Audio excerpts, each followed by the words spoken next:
We have some huge stuff to go through here in today's video. Warzone 2, the second iteration of Warzone, Treyarch's Black Ops 2 style game will both be releasing in 2023. We have some info on MW2 this year, a new Warzone map. We have some new console exclusivity news, what Microsoft is doing to keep the game on all platforms for the foreseeable future. A bunch of major stuff to go through here in today's video. If you guys are new and would like to subscribe, I would greatly appreciate that. And be sure to drop a like on the video as well. Jason Schreier, a very credible gaming journalist, tweeted this out. New, Activision is committed to releasing at least the next 3 Call of Duty games on PlayStation even after the Xbox acquisition. According to people familiar with the deal, that's COD 2022, COD 2023, and Warzone 2 in 2023 as well. After that, it's hazier. And his next tweet here, he goes on to say, with other recent acquisitions such as Bethesda and Obsidian, Microsoft fulfilled existing contracts and then released or announced subsequent games for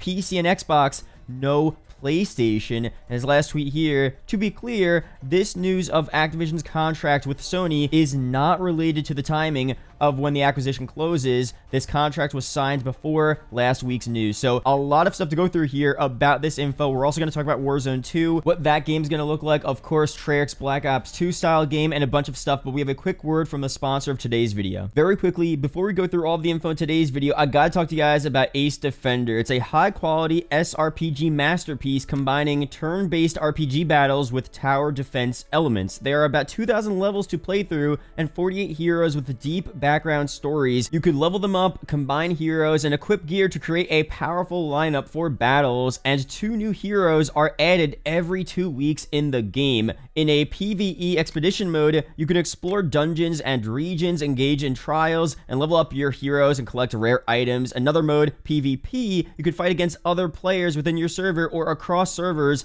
in all different arenas. And there's also a cool setting that allows you to change the pace of the gameplay. You could speed up and slow down all of the action to all different levels. And in this game as well, there's a new hero, Brenda the Demon Spear. She has the ability to deal massive damage to enemies in both PvP and PvE modes, limiting her opponent's damage and recovering health on her own. And there's also a new feature coming soon called the Realm of Deities, which allows you to build your own castle, develop technology, and train soldiers to conquer the city for endless treasures. On the Realm of Deities map, you could defeat all kinds of monsters to get rewards, fight together with your allies, gain more power for your heroes through all of the magical research you do. So overall, a lot of cool stuff here. There will be a link down below in the description and in a pinned comment to check the game out. New users who download Ace Defender will get 10 Royal Recruit tickets after completing Chapter 2 Level 8, and you could use those tickets by clicking Sky City, going to the tavern over on the right, and clicking Recruit 10x. Again, links are down below to download. Thanks again to Ace Defender for sponsoring today's video. But back to this information here. Here's what's happening. This deal to keep Call of Duty and Warzone 2 on all platforms, including PlayStation,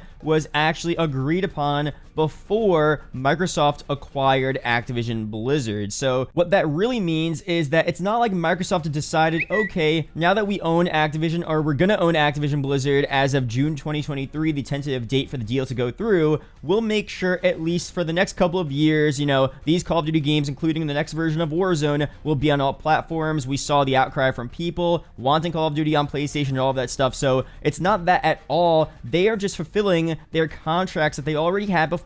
This was something that was going to happen before this deal even took place regardless. So now that we have this deal here with Microsoft and Activision, we still don't know after 2023 what's going to happen. Jason Schreier makes a really good point in his second tweet that, you know, they finished off their contracts with Bethesda and Obsidian, and after those contracts ended, we had exclusive games under those studios just for Xbox and PC, no PlayStation allowed there. So really scary stuff here. Again, this could be a very different situation with Call of Duty. Of course, Call of Duty is super popular on PlayStation platforms. It generates Activision so much money, and this could be a unique situation where Microsoft might really want to make Call of Duty an exclusive title to their platform, but they know how many people and how much money they make from keeping it on PlayStation. But again, the problem here is that we just don't know what they're thinking and what their future plans are after 2023. So for now, this is good news. It's semi-good news, but the future is still unknown. And another point here I saw, let's say Call of Duty 2024 is an Xbox exclusive game also available on the PC. Let's say Call of Duty is on the Xbox Game Pass, the PC PC Game Pass as well, but it's not available on PlayStation. The first Call of Duty to be a fully console exclusive game. That would definitely suck, but since the year prior in 2023,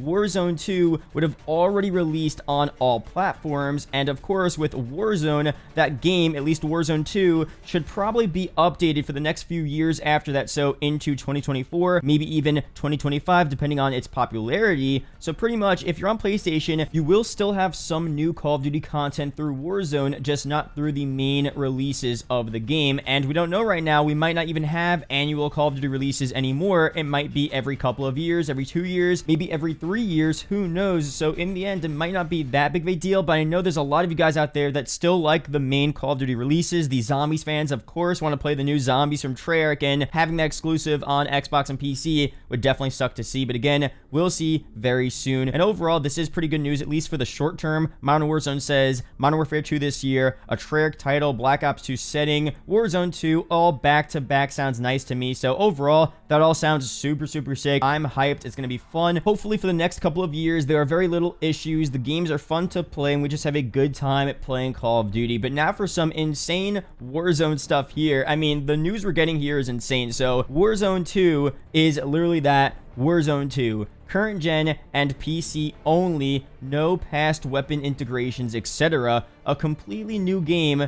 for the better hardware. I mean, this is actually insane. We'll talk about release info in a second, what Warzone 2 is going to feel like, what it's going to look like, how it's going to be related, most likely to Modern Warfare 2 releasing this year, but Warzone 2 being a fully next-gen title might be a huge deal. I mean, probably is a huge deal for the actual game itself. Being completely dedicated to the next-gen platforms and on PC will definitely enhance the quality of how this game looks, how it runs, the gameplay performance. I mean, this is only a good thing. Of course, if you're on the past consoles, PS4, and, you know, Xbox One and all of that stuff, it's gonna suck, but by 2023, most of the games that are releasing, if they're releasing on those past consoles, will definitely not perform that well at all. It's not gonna be a fun experience, so, you know, by that point, hopefully you can afford a new console or even a PC if that's, you know, in your budget. But overall, for the quality of this game, this is definitely really good news. Now, for the release of Warzone 2, here's where things get a bit interesting. So, Warzone 2 coming out 5 months after MW2. I highly doubt we get a new map with MW2. More than likely, we're gonna have to wait until Warzone 2, meaning that, you know, we're not gonna get a new MW2 Warzone map this year. In 2022, we'll have to wait again 2023 based on this report here. And Modern Warzone tweets out, I see what you're saying, but the plan has always been to release the new map at the launch of the title. COVID and recent happenings have left that schedule in jeopardy. So here are the original reportings of a new MW2 themed Warzone map. At this point, we didn't know this was going to be a whole new version of Warzone. We just thought this was a new map to the existing Warzone. I talked about this about a month ago, but here was the info we had. Modern Warfare 2 2022 Warzone map. Perhaps the most significant of Infinity Ward's MW2 plans are focused on Warzone, the free-to-play sensation, which launched shortly after the studio's last premium COD entry. According to people with knowledge of the developers' plans, Modern Warfare 2 will release alongside a brand new map for Warzone, the third such all-new arena to be launched for the Battle Royale spin-off. So again, the plans were for an MW2 themed Warzone map to release fall 2022 right alongside MW2. Now, it seems like that's not going to happen, although this Warzone map is still going to be an MW2 themed map most likely, although, you know, it would be so sick to see a Black Ops 2 style Warzone map release alongside of that game in 2023.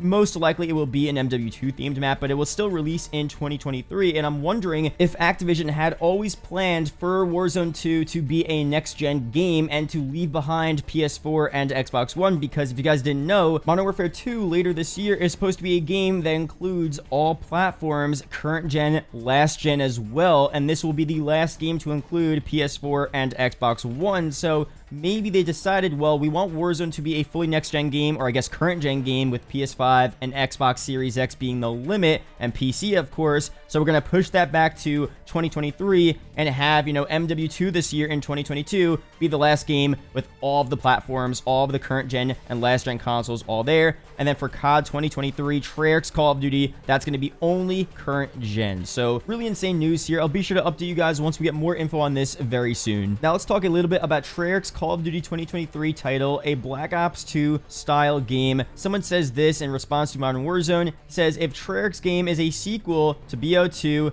like Cold War was to BO1, and is on the IW8 engine, then it will be a banger. So really insane stuff here. For me, this is a huge deal. For one, the current gen stuff, like we just talked about, is really big. This game is probably going to look so nice. They're going to have all of their resources and efforts focused on the current gen and PC versions of this game, which should make for a great quality game. But also the IW8 engine, I'm wondering how that's going to be. So let me know down below, first of all, are you excited to see the IW8 engine, which is the Modern Warfare 2019 engine and the Vanguard engine, on a Treyarch title? I'm definitely a bit mixed. I don't know how to feel about it. I like Treyarch's style of Call of Duties, and, you know, having a Treyarch game but on the Modern Warfare engine might feel a little weird and might not feel like a Treyarch game, but I'm definitely open to it. I love this MW engine, this IW8 engine. I think it's really smooth. I think it's really clean and crisp, and I don't know, I enjoy my time playing on it, especially for multiplayer. But for zombies, I actually prefer the Cold War Zombies engine. Of course, the Black Ops 3 engine was great for zombies as well, but for, you know, COD 2023, how will zombies feel on this engine? I just don't know yet, but, you know, we'll see very soon. So let me know down below. And overall here, this game should end up being a solid game regardless of what we're seeing here. I think now with Microsoft being in charge, they might give Treyarch a bit more time and resources to fully flesh out their game. We know that this game is most likely releasing at the end of 2023, but maybe since at that point Microsoft will fully be in charge, they'll give Treyarch more time to, you know, release DLC. They'll give Treyarch a, you know, year 2 season. They'll have their content roadmap extend several years after, you know, 2023's Call of Duty releases. You'll have more zombies content, you'll have more MP content, maybe some campaign DLC, whatever they end up doing. You know, Microsoft will give them a lot more leeway, especially if the game is super popular. So we might have a really good setup for a great game here. It's too early to tell, of course, but if you think about it, you know, Call of Duty 2023 will be released very soon. It'll be released in about a year, so I guess it's not that soon, but a year, a little over a year, it's not that much time. MW2 is going to be revealed in a few months, and before you know it, we're going to be on to the next Call of Duty, and Treyarch will be back. So we'll see what ends up happening very soon. Let's run through again what we could be seeing for Call of Duty 2023. We have elements from both Black Ops 2 and Black Ops 3. The Gunsmith is returning. Operators are returning as well. We have a near future setting. Might be a sequel to Black Ops 2. Might be a Black Ops 2 style game with the same setting. We have IW8 engine, the Modern Warfare engine, and boots on the ground. And we'll go through some more ideas and theories for what we're going to be seeing for this game, for MP campaign and zombies very soon. That's pretty much it here for this video. Thank you guys for watching. Hope you guys did enjoy. There are 2 videos up on screen that may interest you, so be sure to check one of them out. Real do appreciate, guys. Shout out to the YouTube channel members as always, and I will see you guys in the next video or live stream. Peace out, guys.